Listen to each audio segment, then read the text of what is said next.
listen, in this conversation, I think we could easily say it goes Italian food, No, Palestinian food, ain't no way. Nigerian jollof, and then Ghana jollof.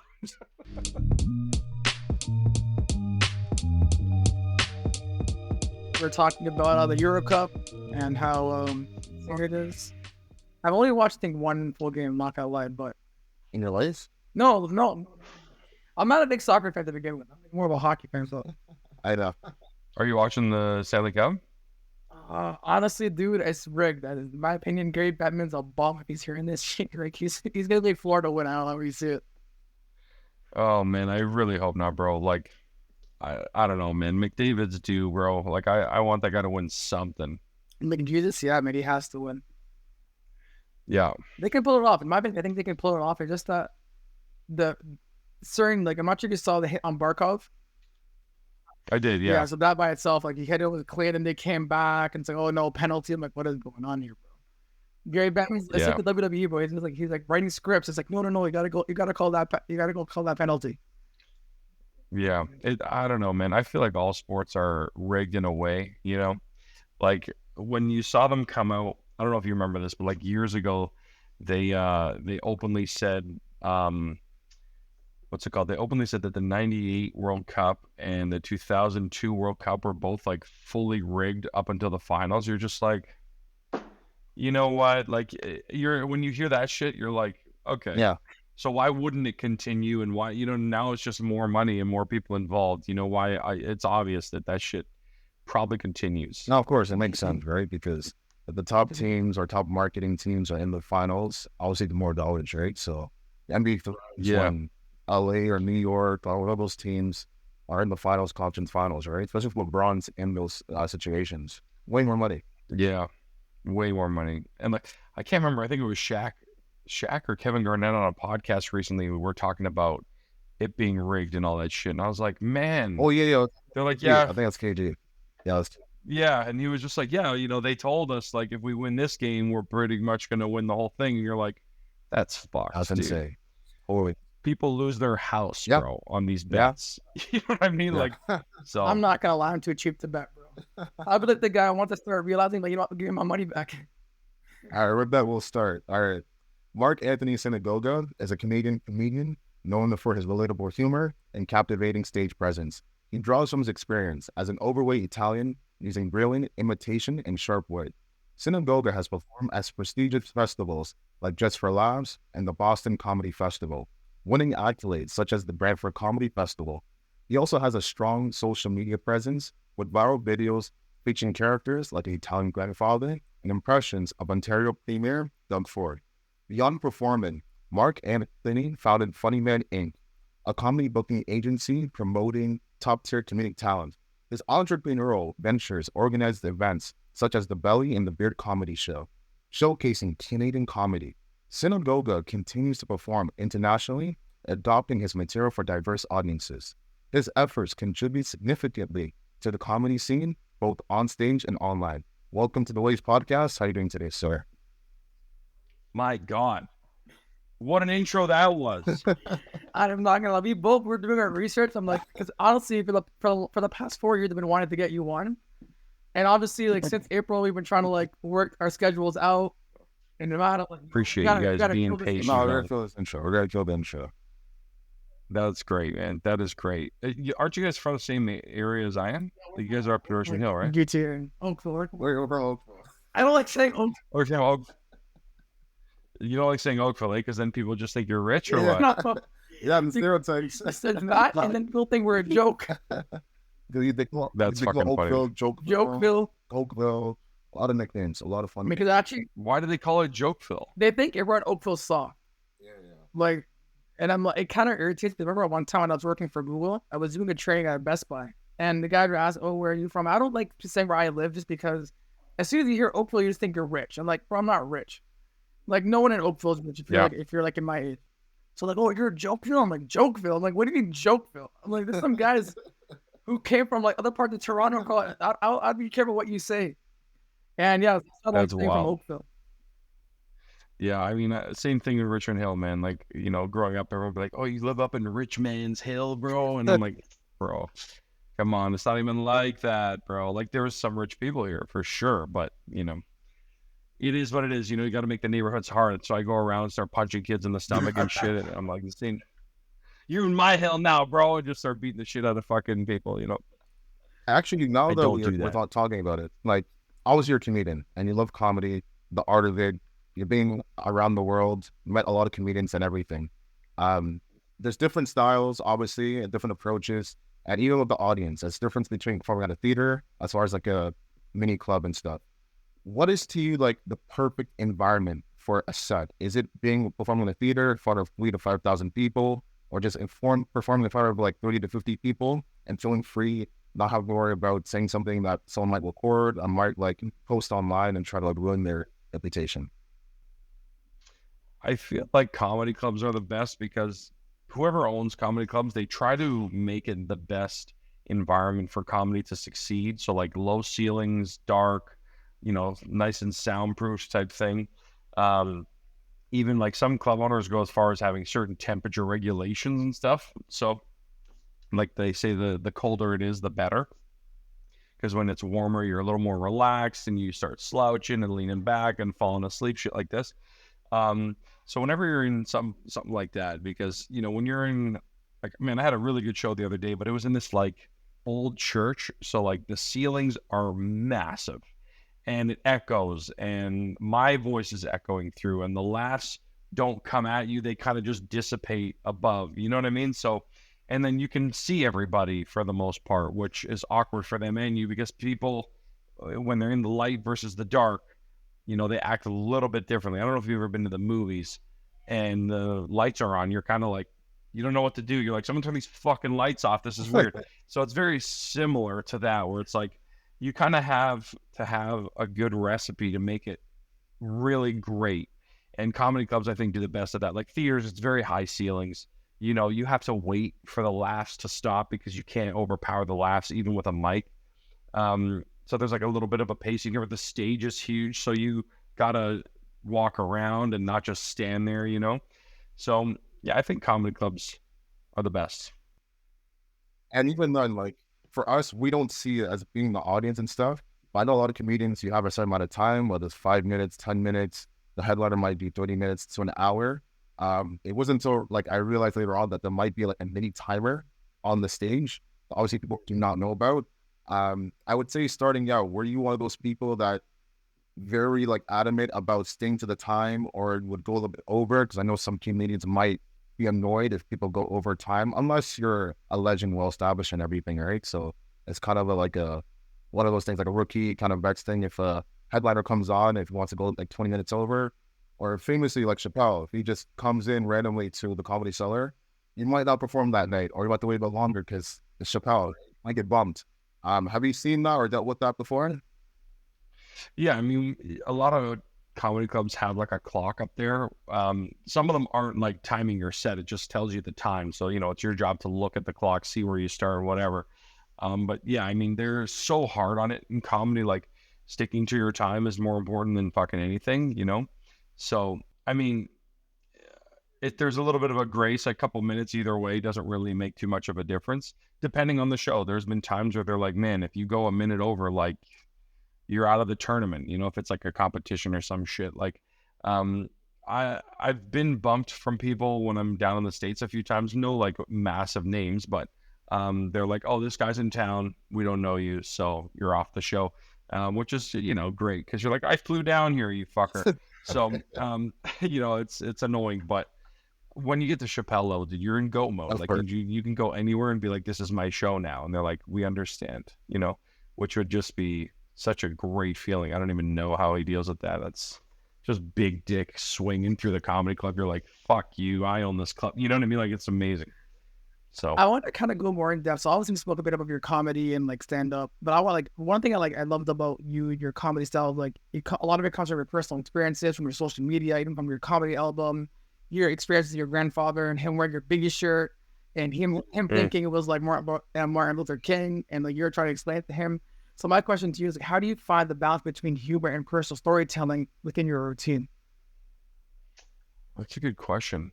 I mean, a lot of it just starts with like something that happened, and then I bring it on stage and try to either recreate it, like tell the story as it was, like fresh, and then from there you kind of start to adjust things.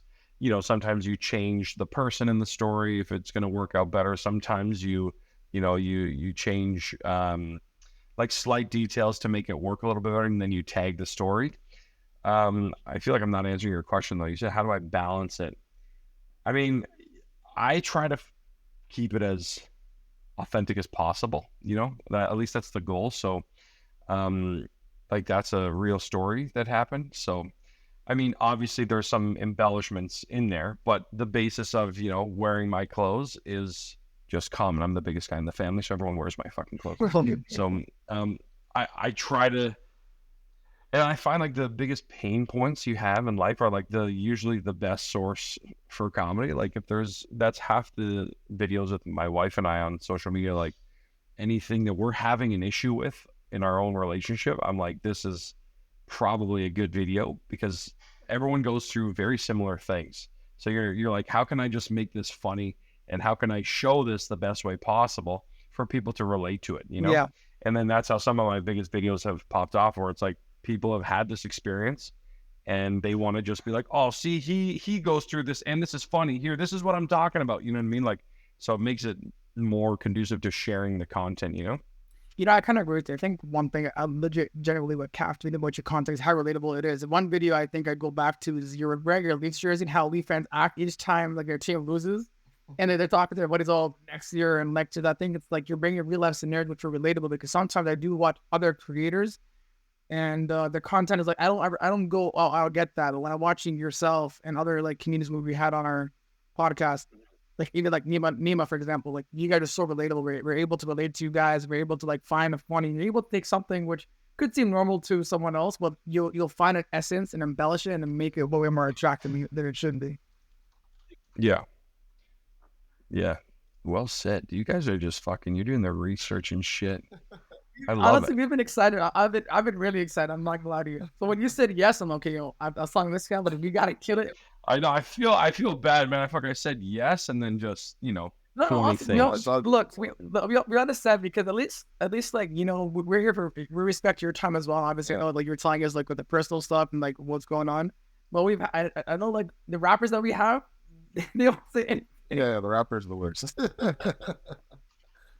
Dude, you guys have rappers that bail on you shit? I guess. No, but man, we appreciate you coming up. Yo, I swear to God, that's just a rapper flex. I've heard that so often, where it's just like rappers will just be like not showing up and be like, CEO, that's what happens when you try to book me, fam. And you're like, like they just try to do it to be like, you think you're better. It's like a flex. You know what I mean? It's a weird. No, it's weird. I don't even know how to. You know what I mean, though? No, I understand it. It totally doesn't make any sense, because like obviously we respect what you're doing, the craft and everything. Doesn't matter who you are. You want to call it out of the conversation? Cool, we'll put you on. Obviously, we know that we're in the industry, so maybe you might obviously deliver the studio, late nights and everything. So we'll work around your time. It's comedians, right? Like work around your time and everything, right? But to be like last minute, like, oh, I didn't know it was an interview, or boom, whatever. It's like respect factor, right? But I think also, for us, it's like respecting our guests. Like, for example, even hypothetically, you were to say, oh, like, we got to reschedule. For us, it's like, it's more important for us to keep the relationship with you, and make sure you're on your own time, versus, oh, no, you got to do it now. Because then it's like, you'll feel less interested in doing it. And it's like, oh, these guys are assholes. Who are these guys think they are? Oh, like demanding whenever we want. Like for us, like we always try to make our guests comfortable with their timing, whatever they, even if you have to like stop what we're doing, and that's perfectly fine. Because for us, it's like building that long-term relationship. Like we don't even care who follows us, who doesn't. We just want the conversation. Like, if you want to build that relationship, and hopefully get you back again. Listen, man, I doubt it, bro. This is the last fucking time I'm dealing with you guys from Jokeville over here. I'm just imagine. No, dude, I appreciate you guys accommodating the schedule, but hopefully later this year, like things just die down a little bit. I'm moved into my place and all this kind of stuff. So Hopefully, all goes well. Yeah. As far as like, tell me what else. As far as like the classic thing, like, oh, how do you start out becoming a comedian? Was it one of those things like with the class clown in school? You love watching comedy albums or specials on HBO and stuff like that, or someone just gave you the idea? Like, where did your love from comedy stem from? I mean, it's such a weird question to answer because I don't really know. Like, yes, the class clown thing, like I wasn't really great in school. I didn't give a shit. I was like, this is meaningless. So I was always there to like, fuck around, make people laugh and whatever, and like would get kicked out of school or class and would just go to other classrooms and just make people laugh and fuck around. So like, but I never thought of like, oh, I want to be a comedian. That was never really like a thought or even an option. And same thing with watching. Like I always watched comedy, loved comedy movies growing up, like your classic 90s movies that we all love, like all the Jim Carrey stuff, the Chris Farley stuff, the Adam Sandler shit. So, but then I was at school at Seneca College fucking around again. And I was like, this is fucking stupid. I don't know why I'm here. And then I was thinking of doing like Second City classes and this and that because I started to realize I'm like, okay, there's a trend here where like I'm constantly don't give a shit, constantly making people laugh. How can I use this somehow? And I'm like, I started researching what like Mike Myers and these guys did, and they were going to Second City doing classes and then ended up going to the US and SNL and stuff. So then I saw that Humber was a thing for comedy writing and performance. Went there, auditioned, got into that, and I mean, I feel like everybody got in because they were hurting for students. But like, they make it seem like you have to audition. Yeah. Meanwhile, there were people in there that like didn't even know their name. So, yeah. So that kind of is like once I started doing it, that's when like, the love came in where I was like, oh fuck, I think I'm supposed to do this. This is great. Like. It was coming so naturally, and then all of a sudden I wanted to be in school. I wanted to go there. I wanted to be a part of it. So there was definitely a shift in mindset once you finally are doing something you want to do. You know what I mean? No, it's true. And are you one of those comedians, like as far as your style of comedy, like is it better for you to have written material read over and over again? And obviously as you perform on stage, you'll eventually perfect the joke. Or is it one of those you write it once or it might come into your head? You rather practice it multiple times throughout different places until you perfect the perfect joke? It's gone both ways for me. Like I've had some where like I was saying where like something will happen to me and then I will go and just perform it, and sometimes it works right out the gate, sometimes I got to work on it. Then there's some where like I just write out and then I go with something pre-written. And then again, sometimes that works, sometimes it doesn't fucking work. But like, for example, I'm working on a joke right now about like people who live in their van. Like, I don't know if you know anybody who's like renovated a van and lives in it now. But to me, those people are pieces of shit and they're losers. So like, I have a long bit about that because a friend of mine was like, oh, you got to see my van. It's fucking sick. I can go wherever I want. And like, he sleeps in Walmart parking lots, like shits in a bucket. So like, it makes me sick because I'm like, you're just homeless. Like, I don't know why you think you're a homeowner when you own a $2,000 van. So, there's that kind of stuff. I don't know. And it's like a totally different experience too. Like I prefer a story that happened because it's like I'm telling you guys, like, for example, I was at the hospital today with my daughter. Her leg broke and he got into a cast. I would, if you guys were close buddies, I'd call you like, you got to hear this story. This doctor is this Persian guy. He's like, her leg, 2 weeks, 4 weeks, like whatever. Like I would tell you the story. And then if it's a funny story, I just go and tell it on stage. And it's so much more natural for me to just retell something that happened that's already funny. Do you know what I mean? And then I find the jokes to pepper in later. Whereas to write something and be like, okay, how do I make this? You have to just pull it out of thin air. Do you know what I mean? So I prefer the other way, but I've done both and both have been extremely successful. So yeah. Am I answering any of your questions? Yeah, no, it's like... Okay, all right. Sometimes I don't know. I just go on a tangent. No. I'm laughing also because you said, anyone that lives in a van? We actually do. Yeah, we know one person. You know one person. Buddy, how embarrassing is that? Like, I want to agree with that. When this person told me, I'm like, listen, man. Like washroom, like daily eating, how you gonna live? And like, bro, and then they do the environment. Yeah, I know, because keeping your car on all night long is so good for the environment, dude. Like I can't even deal with these people, and it's because, I mean, this is a part of my joke, but like it's because there's girls online that are like in Utah who are like rockets, and they're like, get ready with me in my car with my dog, but it doesn't like. And people buy into the lifestyle because of these OnlyFans chicks who live in vans. When really, if it showed what she's really doing, where it's like, get ready with me as I shit in a bucket, no one would buy a fucking van. Of course. You know what I mean? Of course. Right. First, who would want to buy a van to begin with? As a kid growing up, my dad had this Dodge Caravan. Every Arab had a Dodge Caravan. And growing up, at least. Every Arab still has a Dodge Caravan. Bro, like 3 of my neighbors, like 4, there's 3 Dodge Caravans in one driveway. That's wild. And he's like, brother, I'm selling one, brother. You want one? And I'm like, I don't want your Dodge Caravan. He's like, brakes are good.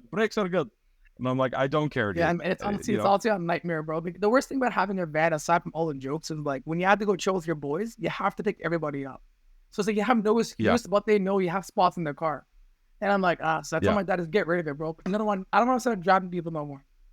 Now I have a smaller car, fits 3 people max, and we're good. Yeah, exactly. You're like, sorry, bro, can't pick you up. Going to Costco. Actually, gotta buy some water. Now that I think about it, obviously, because he's Italian, everything. Talk about the Euros. I know for us, like when it comes to any tournament, the Euros, the World Cup, Italy has always been that team that everyone hates. Like we respect that they're talented and everything, because they're always like a arch nemesis, like a villain. The 2006 World Cup to this day is so heartbreaking. They made me cry, bro. It made like everyone cry. Where are you from, dude? What's your team? Well, I'm from Ghana, so obviously, the Black Stars. Yeah, Black Stars World Cup. The Black Stars. I love Ghana, dude. I was rooting for them for years, bro. But besides a lot of my neighbors besides were that, from like Ghana. I'll go for France because usually they have like the most. Well, I need to of course. his point. The reason why I wanted France when it's 2006 because I used to I used to like Zidane. Yeah. And in my head, I remember my whole family, like my brother, my sister, my dad, and my mom, they all wanted Italy. The whole world around me wanted Italy. So I remember Zidane scores the penalty shot. Like, okay, we're up 1-0. And I had to go to Ajax to see some family gathering. And then I heard that Zidane got red carded. Bro, I cried from Oakville because the thing is, Italy had so many nasty players. Yeah, so many. Oh, man. Like on Marazzi, obviously the goalie Buffon, and like I also forget everybody else. But I'm like, I cried Oakville to Ajax. Like I was on a record. My parents like laughing at me. I'm like, it's not a joke. No, I was so angry. And because of that day, I haven't watched a single soccer game since. It hurt my heart. Really? And I can't watch soccer no more. You're missing out, man. It's so good. Man, you're missing out. Shit's getting wild. Like, there's new Zidanes, bro. Mbappe's the shit right now. Mbappe. Broke his nose. Insane. Yeah. He broke his nose. Yeah, that was wild. But man, fuck. I don't know why Ghana hates Italy, man. Fuck. No. Well, no, it's not even... It's cold, bro. No, believe me, dude. I understand why people don't like Italy in soccer. Italy is like Boston, like the Celtics. You know, like you respect they're a good team and everything. It's just like I don't know. They're just so. The thing, dude. A lot of the time too is because they don't rate the league like they used to. Yeah. So everyone always goes, "Oh, Italy stinks. They have no chance." But it's like we have good players, you know. Where it's like England, on the other hand, like I hate England more than if England never wins, they never get the job done. You'll see me on the highway just flying off a cliff. Like I can't say. Because all they do is just, it's so biased like, the greatest team that's coming home. And you're like, bro, you guys fucking suck. Your finals. Whereas like Italy, even when Italy sucks, I mean, they haven't made the last two World Cups, but when they're in the tournament, a lot of times people don't rate them, but they play a good team fucking sport and they get the job done. And people can't stand it because then when we win, people like, we burn the streets down with flags. So... We get a little too into it. No. Italy is one of those teams, totally respected. We love their style and everything. Just the attitude and how, you just one of those things. You have a team to all collectively hate. Italy's that team. But as far as the Euros right now, what do you think the chances are for them? I feel like they're getting better. Today's going to be a good test against Spain. If we beat Spain today, in my head, we're going to win the whole thing. Like, I think we could go back to back. We have a good new coach who's, putting a good mentality into the team. The team is actually, there's a lot of young players, which Italy always refuses to do. They always refuse to like call up the young guys, and that's always bit us in the ass. But now we've got like a ton of young players. Everyone's in form, everyone's feeling it, and it's looking good. Like to win back to back has only been done like fucking twice, but I feel like we can do it. But you never know. Injuries, right? Like England, I feel like they're not going to do it. I had them winning because I thought their team was great, but they left home like 5 players, and the coach has absolutely no idea what he's doing. He's got like Alexander-Arnold is playing in the midfield. He's got guys playing on opposite wings. Like, he's got people playing in a position they don't play. So he doesn't know what to do with this team, and he hasn't for about the last 4 tournaments. So the fact that England even has him as a coach still is laughable. Belgium is already eliminated. Croatia's already eliminated. In my head, they stink. So, you know, France, Mbappe's nose is broken. Yeah. So, and they've got dressing room issues. Thank God. Beautiful. So, you know what I mean, dude? Like, what are the Germany's at home? So I thought let's just go through the whole fucking team here, bro. The whole tournament. Like, Germany's at home and they look great. they do. And the other team that I was thinking of was Portugal. They've got Ronaldo and then all these other amazing fucking young guys. Yeah. So, I mean, they've got a lot of depth. I just hope they don't fucking win. My God. I honestly, I can That see Italy winning. If Italy beats Spain today, I can see Italy going through. Me as well. Because they're So, I mean, even if we don't beat Spain today, like, I still think we'll get through. And if we get through and we start gaining momentum, like, that's just, and don't get injuries, we should be in good shape. My dad is closing because he's an engineer and he works a lot. Like, he works with all Italian and Portuguese like coworkers, and he's closing the job early because all the Italians like, yo, we're not working, bro. We're seeing this game. Legit, dude. You know how many people? Like, if you guys said, "Hey, let's do this at 3:00," I'd have been like, "Absolutely not." Of course. So many people have asked me, like, "Hey, man, we have to get on a writing call today," and I'm like, consideration when we're rescheduling. I'm like, what is that? I consider the Euro Cup. It's funny. But I did want to go back to you were saying your startup, and I was reading an article from the York U, and you were mentioning, which I kind of agree with what you said here. You were saying that Canadians don't really support you until you make it bigger in the U.S. And I feel that's actually a huge and authentic statement because I do, and I want to hear your perspective about it and where it came about, because I feel like only when you make it in the U.S., oh, he's from Ontario, well, he's from here, he's our guy, but it's like, where were you all these years upcoming when I was like trying to make it? So how did, like, where did that come from? You can talk about your support system and like, and all that kind of, and how it came together. I mean, like, I have a great support system, family and friends wise. But, you know, after a while, man, like, it phases out. You know what I mean? Like, it fizzles out where people are like, yeah, man, you know, we've been to your show. It's like, yeah, you haven't been to my show in 10 fucking years. You know what I mean? Like, or like 5 years or whatever. So the average person doesn't see a lot of comedy. Like, I think the average person sees like 1 show a year, maybe. Every time I do a show, I'm like, how many people is this your first time? At least half the audience is clapping, which is fucking insane to me. Like, imagine going to, like, I don't even want to say like a Raptors game because they're expensive, but like, you're just like, what do you mean you've never been to a game before? What are you talking about? Like, you've never been to a Jays game? It's like, it's $12. Like, unless you live far, like, you should be able to, you know. So comedy is one of those things where it's cheap and it's great. Imagine you saw people that said, I've never been to the movie theaters. You'd be like, what do you do then? Like, I don't understand. So they live in a van. In a van? Exactly. They live in a van and they have a projector and they blast it to the side of their fucking van. Anyways, yeah. So like the issue is like people don't necessarily give a shit to remember their names, give a shit to follow, give like anything at all. I've had way more success on social media, and a lot of it's because people don't fucking think I'm even from here. A lot of people are like, oh man, where are you from? Come to my club, and I like, and I'll be like, I don't have a visa, man. They're like, well, where are you from? I'm like, Toronto. Like, oh, we thought you were in New York. We thought you were from here. Like, so I have just as many followings outside of Canada as inside of Canada, which is weird to me. So, and, you know, they don't seem to care. Like, you go and look at all the comedy clubs. When the comedy clubs are packed, it's because the comedy club has brought in an American guy. And it's like, oh, he was featured on this place, that place. And everyone's like, oh, that sounds sweet. Let's go see him. That's great. Where if it says, like, local guy, they're like, why? Yeah. Why would anyone be good who's local? Which is weird because I feel like in Canada, the biggest export or most successful exports has been fucking comedians. Like, some of the biggest comedians in the world are from Canada and have always been. So it doesn't really add up to me that we don't have a bigger, let's call it feeder system or like just talent pool to cultivate over here. So I always tell people, go see shows, follow people. If you know guys that are on the come up, tell your friends about them. Tell, hey, you got to follow this guy. Yo, let's help him get over here. Like, when he has a show, let's go and pack it out. Like, those things help, you know?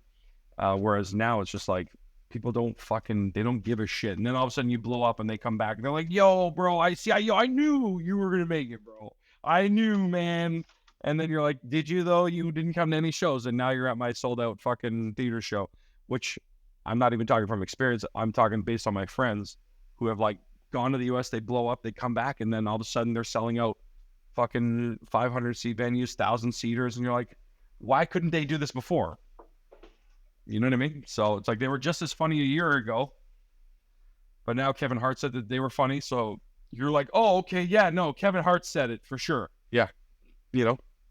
How hard is it to sell out a comedy show? Because most of the time, like when we see it online, we see the videos and the bits and everything. Sometimes the general audience member might be like, "Oh, a comedian is like, oh, being extra, trying to force you to come out the comedy shows and everything."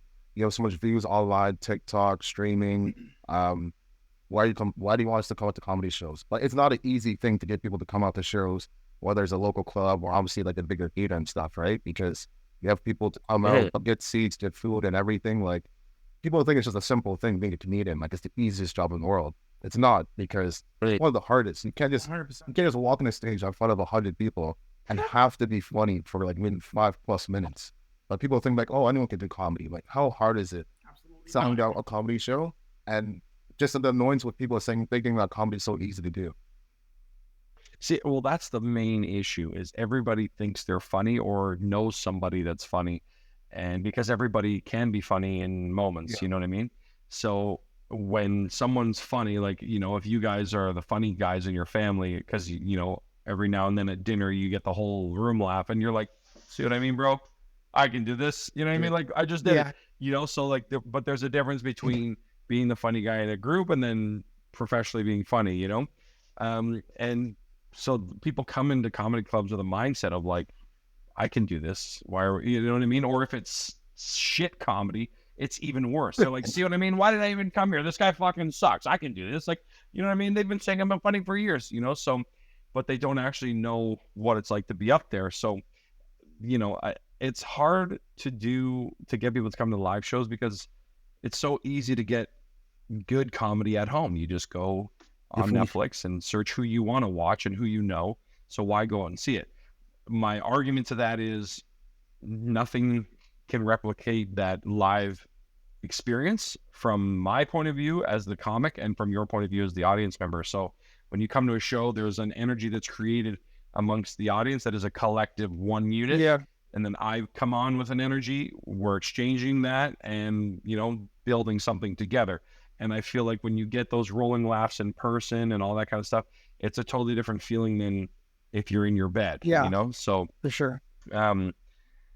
Yeah, it's just hard to get people out, man, because there's so much going on at all times. And especially in Canada where it's weather permitted, you know, we live in a country where you get 3 good months out of the year. So in the summer, do you want to be in a fucking dark basement? No, you want to be on a patio, slamming beers, whatever.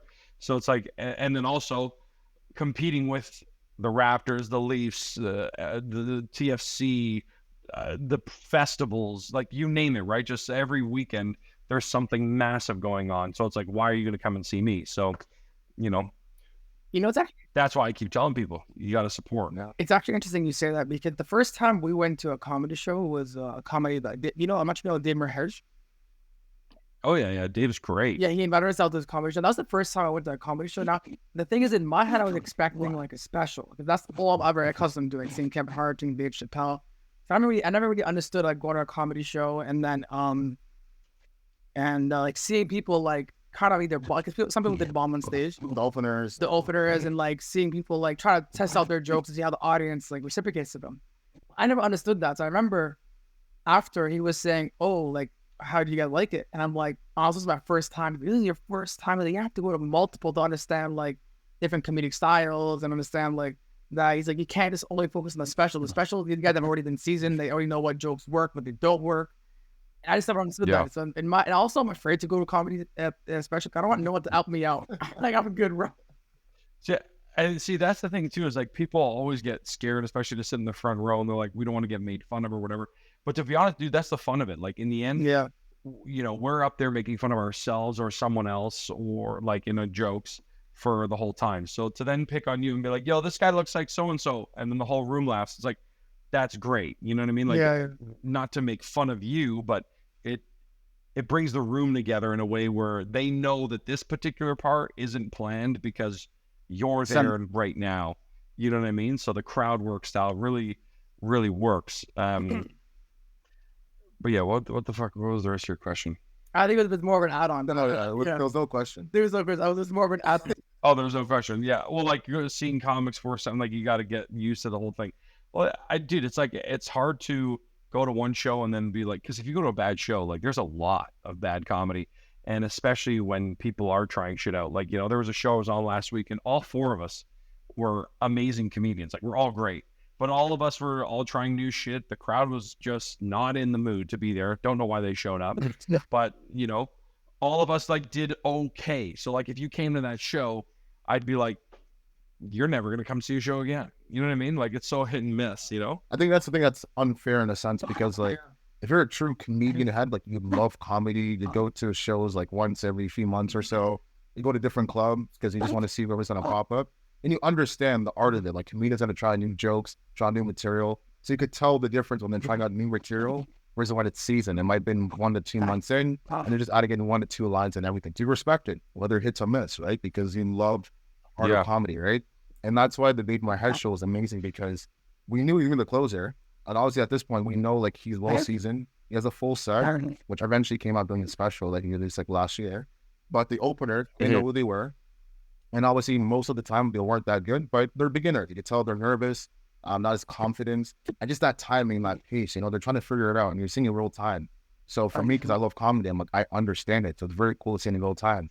And then, obviously, before the headliner comes out, we're introduced to Keith Pedro. It was incredible. Yeah, he's great. And then literally from the first he walks in, he doesn't let anything go to waste. Within 15 minutes, crowd control, the heckling, just the jokes, the setups, the punchline. I'm looking at him, I'm like, who is this guy? This guy is so well seasoned. And then literally, like after we talked to him, he's like, yeah, I've been doing this about for 15 plus years. I've been to States. And you could tell the difference between the openers and someone like Keith Pedro because it's that experience. I know Jerry Seinfeld, he had a famous quote. He's like, he was talking to a comedian. He's like, how long have you been doing comedy for? And the person's like, 2 years old or something like that. And then Seinfeld's like, okay, then you're 2 years old. And then he's like, what do you mean? Seinfeld's like, I've been doing comedy maybe for like 30 plus years and stuff. So I'm 35 years old. It's actually like every year in comedy represents like that age length because you get that wisdom, that understanding, that timing, the nuances between the crowd and stuff. Based on your time in comedy, do you feel that difference as far as that maturation, growth, and evolution compared to when you're starting out before? Yeah. I mean, and I noticed it when I did my comedy album. When I listen back to my comedy album, I want to kill myself because it is like I can just hear the, let's call it novice in me, like the amateur voice. You know what I mean? And like if you were to come see me now and listen to how I talk about just how I am on stage is just much more comfortable and relaxed. And, you know, there's a different level of confidence that comes with playing more rooms, doing more shows, playing in different places all over the world and playing in shitholes and like, you know, knowing how to dig yourself out of a situation and this type of thing. So there comes a confidence as you get older, you know, and it's kind of like, I kind of always like to relate it to sports where it's like basketball. I'm only saying basketball because I played in high school. It's like, you know, when you're fresh in high school and you're trying out for the basketball team, it's probably the most intimidating thing in the world. Yeah. And then just 2 or 3 years later, when you're on the senior team and like you see the grade 9s, like, yo, the kids are pale and they're like scared of you. And you're like, man, we're like, this doesn't mean anything, dude. Like, just relax, you know, like you just have a different poise, a different energy, and you carry yourself with this confidence because you went through that and realized that it wasn't that bad or it wasn't that hard or whatever the case is, right? Like it's always, hindsight's always 20/20, you know? So when, once you're actually at that 10-year mark, you're like, oh, I've been doing this for 10 years. I'm not shit at this. I am a professional. Like it's a different mindset now, you know? So, yeah, I tend to ramble, guys. Like, cut me off at any time. We're actually enjoying this conversation. Okay, cool. All right. I actually want to go more in depth. So you're the founder of Funny Man. So what motivated you to start your own comedy booking agency? And what challenges have you faced running the business, starting it out? I'm game guy. Yeah, there just wasn't many shows going on at that time, like especially in the suburbs. Like, dude, the closest show was like Yonge and Eglinton, and it's like there was nothing north of that, which is ridiculous. And there was only so many shows in the city, so it's like, you know, as an amateur, where are you performing consistently to get on? And so many people wanted to see me perform that were friends and family. Like, you know, that first 5 years, everyone wants to support you. So I was like, fuck, man, I got to do something. So I started producing shows at the Richmond Hill Theater, started in my own little company, just like run money through it and shit like that. And that was it. Like, I just kept producing shows everywhere so that I had a place to perform. And then I could also bring people on my show and then be like, hey, man, now put me on your show. And, you know, you do tit for tat type shit. So it helped a lot to kind of get other comics to know who you are. They can see that you're funny and they see that you're bringing an audience. Like, it just kind of builds your notoriety in the game a little bit. One question we always ask is like, oh, who's like your top five, like the GOAT when it comes to like comedy and everything. But instead of like asking like your top five was like the greatest of all time, what if we did like a situation like you had a special like concert and it's you and 5 other comedians and you could be like who you want based on their style, legacy, who you look up to and everything. And also the placement, like who would be the opener, who would be the closer, what would be yourself, like where would you be in that scenario? So if we were to do like an ultimate show featuring 5 comedians, dead or alive, who would it be and why? And which would they go as far as the order? Oh, man. Fuck, dude. Like, why would you even ask me that? Like, why? I don't even... Dead or alive is the tricky part. Yeah, that's why. Because what? He doesn't like Italy as a soccer team. Yeah, I know. Hey, fucking... Don't worry. I remember Uruguay beating Ghana on penalty shootouts, dude. I was there, dude. Fuck. You know, okay, so I think like my favorite comedians are Louis C.K. and like George Carlin. Like, I think they're just like leagues above everybody else. But also Dave Chappelle and Chris Rock, Kevin Hart, like Jerry Seinfeld. Like, they're just all like Ricky Gervais is great. I'm not helping in any way, shape, or form here. What's that other guy? Like, Sebastian's obviously great. Nate Bargatze's great. Fuck, dude. He's opening that show. He's closing. That's what I mean. Like, who's opening the show? So it's me and 5 comedians. I'm one of the 5? Or, yeah, 5 comedians on the side. I guess yourself. So be 6 in total, I guess. Am I headlining or am I hosting? You're the headliner. Everyone came to see you. All right, everyone came to see me, but I wouldn't put these guys before me. Like, you're crazy. But, like, this is what I'm saying. It's like, if I'm headlining, I'm not closing out a show with fucking Louis C.K. on the show. Like, that's fucking insane. I'm going to headline the show. Fuck these guys, man. We're going to have Jerry Seinfeld host the show because I think he's a great professional. You know, then we're going to have Ricky Gervais do, like, an opening 10 minutes. Then we'll have Louis C.K. do like a tight 15. Then we're gonna have Chappelle do a tight 15 as well. And then we'll have George Carlin just close it out with like a solid 30. Oh man, but like, you know, I want to include Sebastian and Kevin Hart and shit. That's tight. That's tough. I don't even like that. Would be that's an amazing show. That would be an amazing show. Or Kevin Hart host because like he's just so good. Yeah. Like, you know, you want that high energy, you know. Well, that's an amazing. But yeah, something like that. Well, that's a really, really good show. I'll pay to watch that show. It's gonna put you on the spot like that. Yeah, man, that's fucking. And then I headline it like, are you crazy? Yeah, and I would really have to close that show. Yeah. Yeah, we need this. But here's the thing: if we're doing like an hour and a half show, you know, you can have guys do like, you can have 4 guys do 15 minutes, 1 host, so that's an hour. No, it isn't, right? Yeah, that's an hour and 10. Yeah. Do you feel like a Yeah. comedian that if you have a time limit, it restricts you in terms of what you can say, or do you feel like you're forced to be funny, or does it not bother you with the time limit? I mean, no, I'm not too bothered with it. Like, I hate short sets. Like, a lot of times in the US, like, you have a 1 minute slot, and you're like, what am I, like, 1 minute? 1 minute? You're like, what am I going to do with a minute, you know? That's Because, like, and I'm a storyteller. What stories are a minute long? Like, none. Yeah. So, same with 3 minutes and stuff. Like, I like a good 15-minute set. I feel like that's, they get to warm up to you a little bit. You get to have fun. Come back. So, yeah, that's my, I don't even know what you would say. I don't in a view minute. it. Yeah, that's insane. You couldn't even pick up a phone. Believe me either.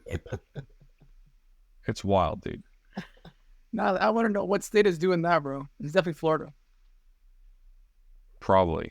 I was gonna ask you. So you've obviously performed internationally, like across Canada and across the U.S. Where's your favorite place? Where do you find the most exciting place to go? Like, they're always excited for you. The crowd is like hyped up for you.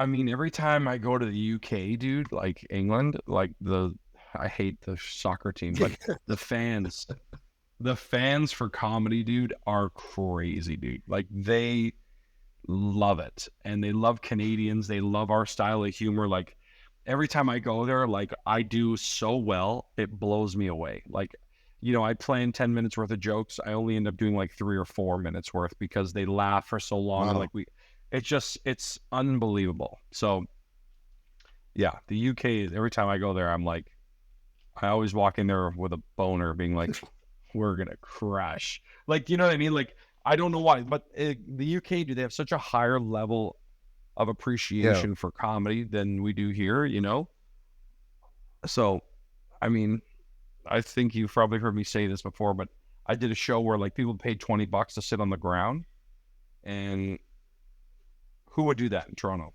Who's paying $20 to sit cross-legged on the floor in front of the stage? Literally nobody. Whereas over there, they're like, oh my God, no, we have to come into this show. And the show's like a bunch of nobodies. Yeah. Do you know what I mean? So, No, it's amazing. I think my last question for you is that when talking about like legacy, a lot of people consider Carlin to be the GOAT, obviously, right? Because the decades, the amount of hours he's done, the topics he's covered and everything. Like, we're talking about someone we've been a part of since arguably the beginning, as far as the modern era of comedy. Carlin's one of those people, right? Groundbreaking material and everything, right? Up to his worst until the 2000s.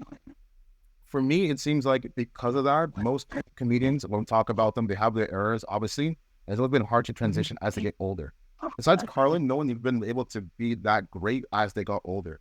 I feel like Chappelle is probably the only person, like, obviously he went away for some time, but when he came back, all the material he's been putting out, obviously been great work, and we've been loving the stuff and everything. I feel like Chappelle might be the only person that could continue to go on, maybe for the next 1 to 2 decades, and might arguably, when it's said and done, have a canon that's actually compared to Carlin. Do you think anyone else besides Chappelle would have a chance to do comedy until they're like, 70 or 80 years old and have such good work and consistency and not like, not lose the audience or cheat them out? well, this is a good question. All right. Also, shout out to George Wallace because he's still doing comedy, in Boston. He is, yes. I mean, those Vegas guys, yeah, they're, I want to shout out George. but they're there forever. Yeah.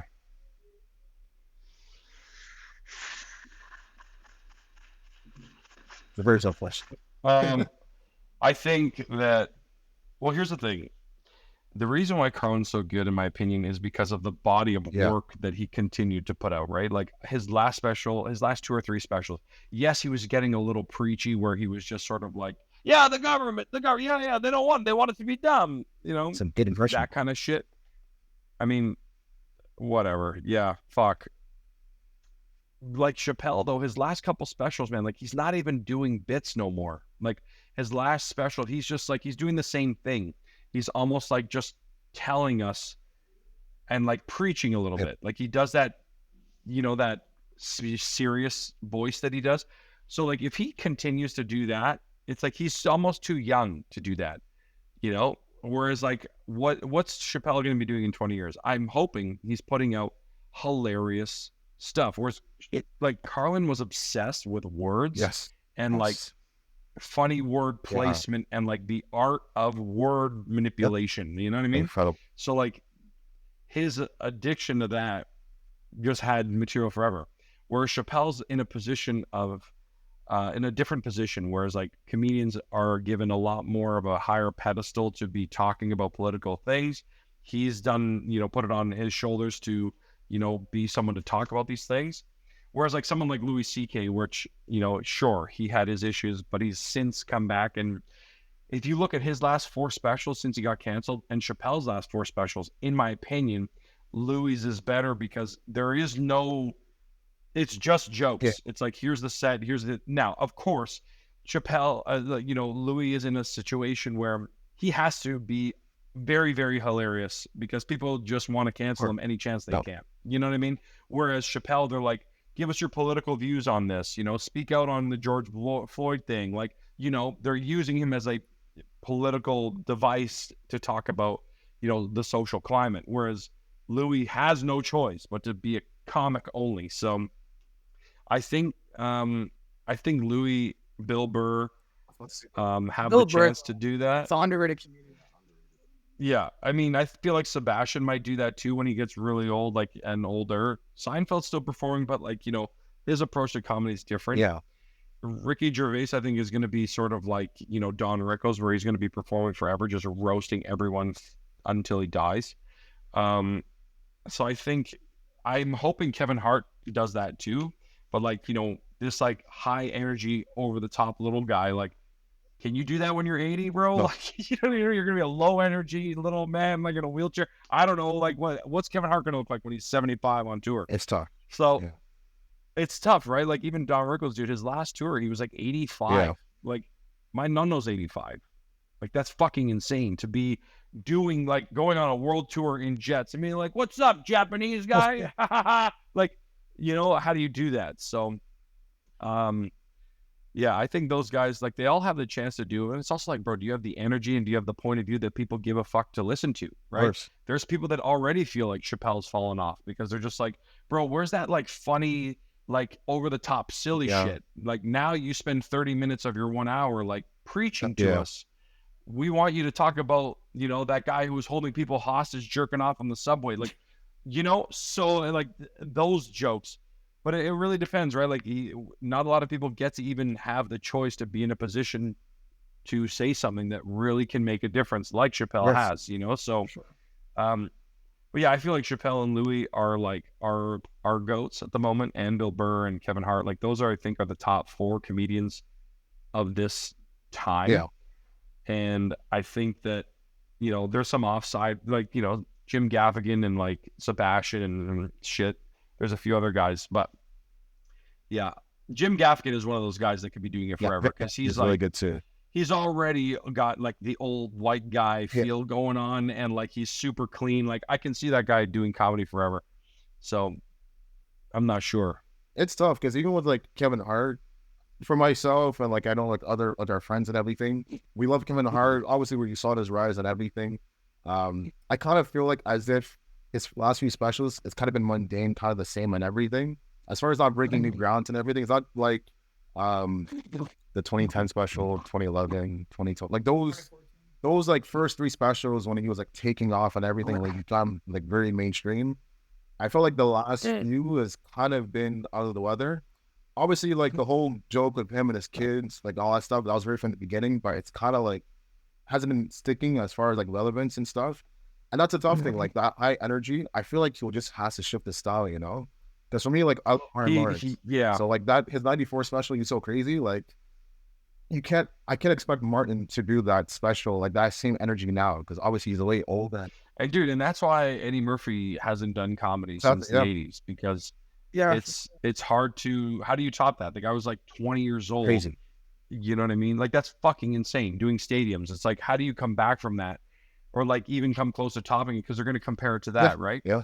And Kevin Hart, like there was a point where Kevin Hart was putting out so many specials that like it seemed it was obvious that he had ghostwriters, because like, dude, you can't film 3 movies a year and then develop an hour and it feel authentic, But I think I think Kevin Hart will bounce back because like you saw him at the what's it called? Yeah, the Tom Brady roast. Like he's in the pocket still. He's still fucking fantastic. Yeah. Like, you know, he's still on fire. So I don't see Kevin Hart leaving anytime soon. I'm hoping for Chris Rock to finally, like, his comebacks have been not great. I agree. I was hoping that his Will Smith joke would be a little bit funnier and special, but they didn't deliver. A little bit funnier for sure. And He it's should like, have done it live.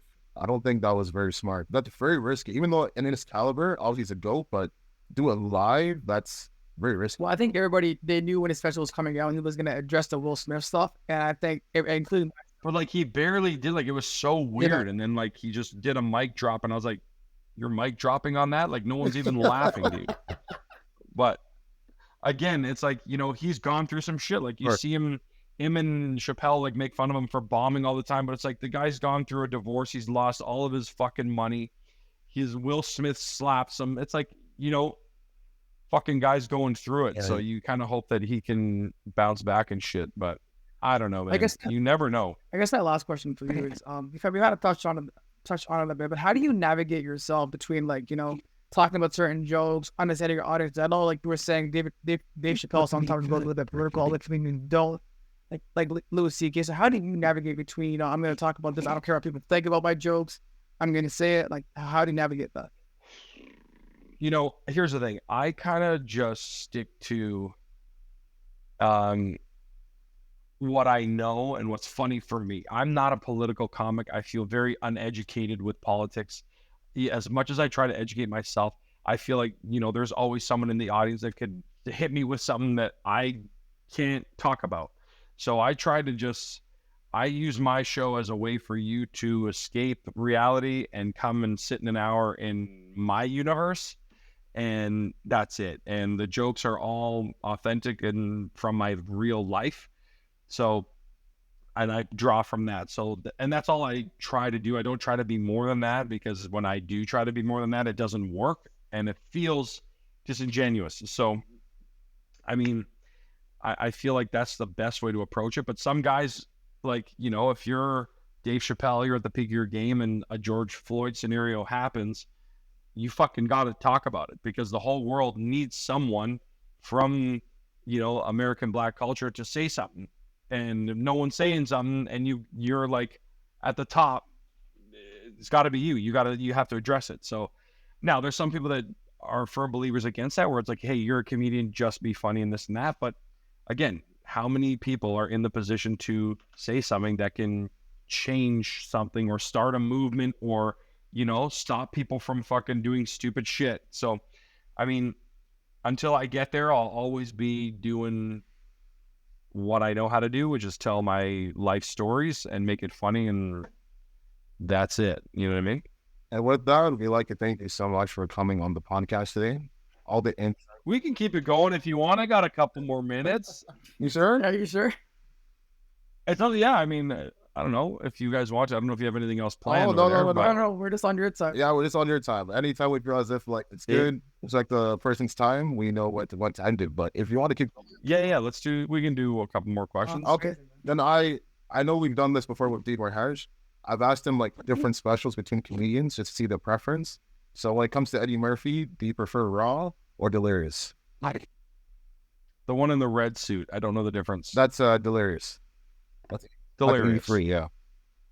I feel like Eddie Murphy is the Michael Jackson comedy. Just like his timing, presence, everything. Like Delirious. He might be the Michael Jordan of comedy, not Michael Jackson. Because like Michael Jackson, I mean, like Delirious. I feel like comedy's thriller. Like if you're talking like in a stunt, sure. Yeah. yes, but like, dude, Michael Jackson was like an A-list top-notch performer from when he was like 4 till he died. Like, do you know what I mean? Eddie Murphy was just like, boop, like, you know, the biggest fucking thing in the radar forever. Like, Eddie Murphy was like the fucking Gilbert Arenas. Yeah. I've got like, you know what I mean? Like the GOAT for like 5 years. I mean, it was longer than 5 years. I mean, he dominated a full era. So that's why I say Michael Jordan. But Yeah. I know you said Jim Gaffigan, Bill Burr. Like, you mentioned a lot of underrated comedians. People do not get their shine. Who are some other like underrated comedians that you think people should like look out, watch their specials, or just like their works as far as like movies and stuff? I mean, a lot of people are on Nate Bargatze, but if you're not, like, guy's incredible. That guy can tell a story and always takes the stories in places you would have never thought. He's fantastic. The latest special, what's his name, is very funny as well. Rory Scovel's very funny. These are people that are massive that people should know, but if they don't know, Shane Gillis obviously is fucking hilarious. I ask about Shane Gillis, I think it's like the perfect like comeback story, because like what you have to went through, got canceled, just kept going, and then boom, like he took off, and mainstream media had no choice but to be like, hey, well, listen. Yeah, and that's what I mean. Like, dude, you can't cancel people unless they get fucking convicted and actually go down. Do you know what I mean? Yeah. Like, you want to cancel somebody for something they said on a podcast 20 years ago? Like, good luck, bro. How many people, actually get canceled, like, or give a shit? I don't even know what I'm saying. Anyways, this generation is too soft, man. They always want to cancel everybody. legit, and it's just like, how many comedians need to bounce back, and like actors bounce back, for you to realize that you just can't cancel someone because you fucking feel like it and they said something that pissed you off. It's like, people used to say retarded back in the day. Now they say retard. You want to cancel them? It's not going to cancel them, bro. Like, just stop. Go to work. Enjoy what you're doing. You think it was solid? Not even that long ago. Even Living in Color, Legit. Men on Film, even that sketch college. You know, my thing is like, if you find it, like, I think a lot of this new generation specifically, they always want us to conform to their liking. I'm like, if you don't like it, don't watch it, because there's other people who are able to relate to it, and they don't watch it, bro. Essence of the joke. Like, for me, for example, when I don't like watching newer shows because I think they're so political. They're trying to like, get everyone accepted. But for me, like, I like the older shows where it's like, there is a bit of like racial context there, but it's not racist by any means. They're trying to like connect to you, but now it's like, as you said, you can't say the word retard. You can't even say other word if we're not gonna like.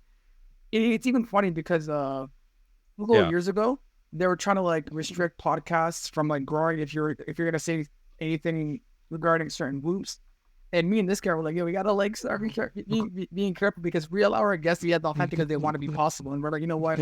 We're not gonna conform to what they think. We don't care, because in our head, it's like, as long as it's our true content and no one really there's no threats. I don't really understand. And I think also the new generation has to understand something. It's like what Eminem said in his song. Gen Z hasn't lived long enough to tell us how to think and what to say. So that's like my advice to them. Like, don't tell you what to say or how to think.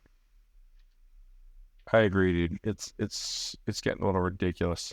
But I did want to ask you. I mean, yes. No, go on. I'll ask my question after. No. Please continue, because I was just going to ramble more about cancel culture and who needs to do that. I was going to say, in your journey as a comedian, who had the biggest influence on you? Whether it's mentors, relatives. You obviously mentioned your wife. Who do you think has had the biggest influence on you till now? Or even like if there's a couple people who have had the biggest influence. Like comedians or like family members? It could be anybody. Friends, anybody.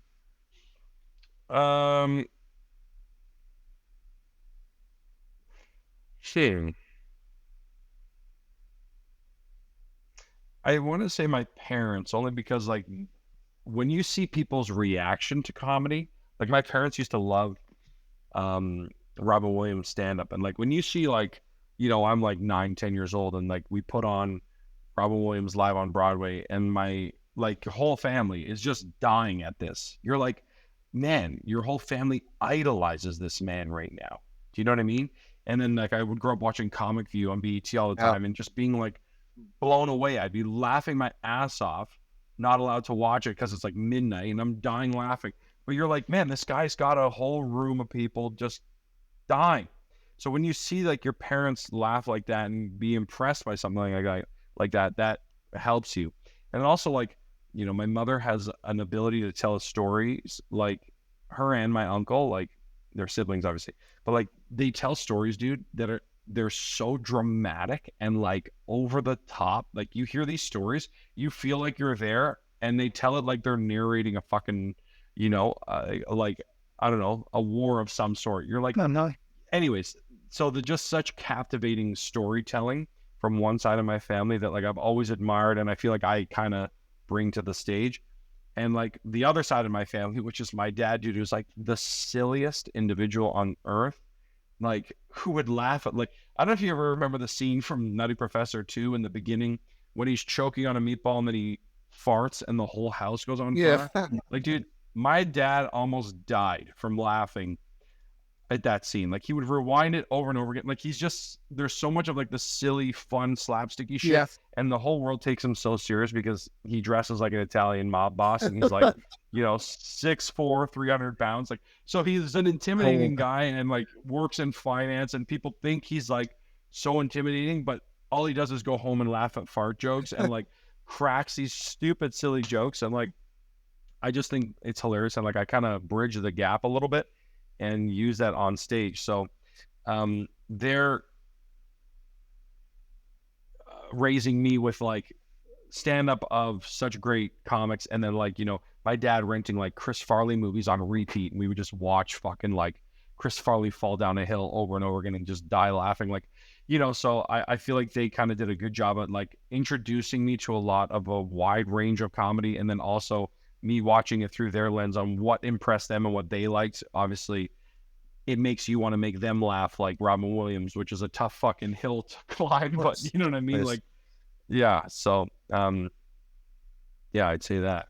That's dope. No, it's dope. And how do you think like just growing to Richmond Hill helped you? Because Richmond Hill is like one of those places. It has different groups, diversities, background, ethnicities, and plus Toronto's right there. Like just growing up, being around different people and stuff. How do you think that helped you as far as just curating your craft and just being able to relate from people and how different cultures have different groups and jokes and stuff like that, and just just sharing it? I'd say that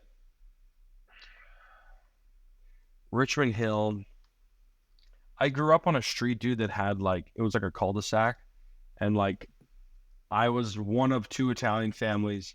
There was a family from Ghana where like the dad was like a fucking African ambassador and like a political figure in Africa.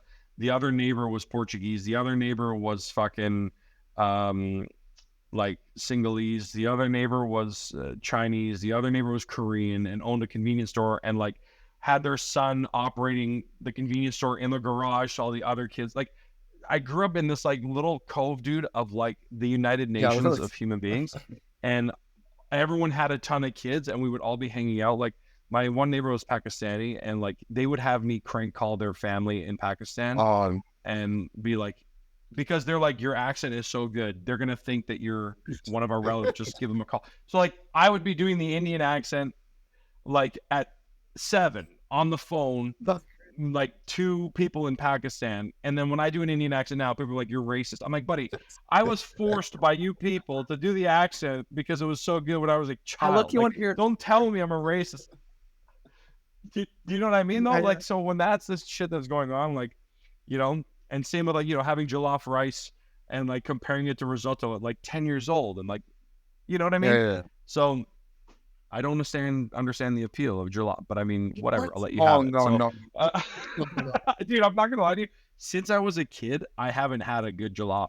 No, we can't say this, bro. I didn't want to hear. I don't know. He said his neighbor was Ghanaian. Maybe there might be Nigerian background. I don't know, but like, No, man, they were straight from Ghana. Nana Kweku, like there was Nana and Kweku at the end of my street, dude. No. Ghanaian jollof is superior. This guy's gonna invite you to his house. It's better than Nigerian, better than Senegalese, better than everyone, bro. Dude, and like, that's what they say. And I haven't had it since their mom cooked it for me when I was a toddler. So like, trust me, every time I have it now from anybody, I'm like, what makes the best is jollof? Being best. I'm telling you, hands down.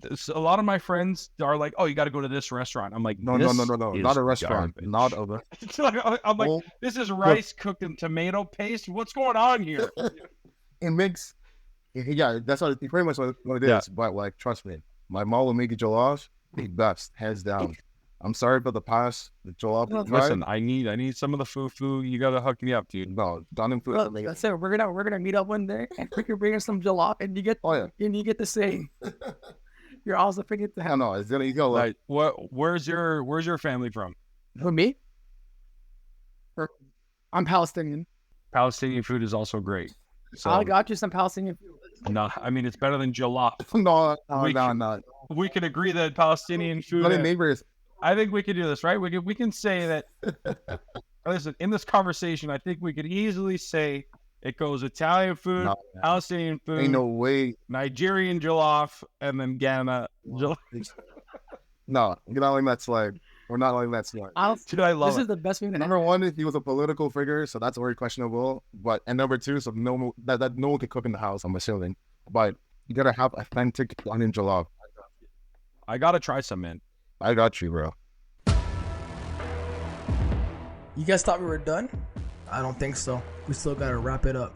Please follow me at Kusa300. Follow my co-host Mohammed at Mohammed.global. Make sure to follow our page at Instagram.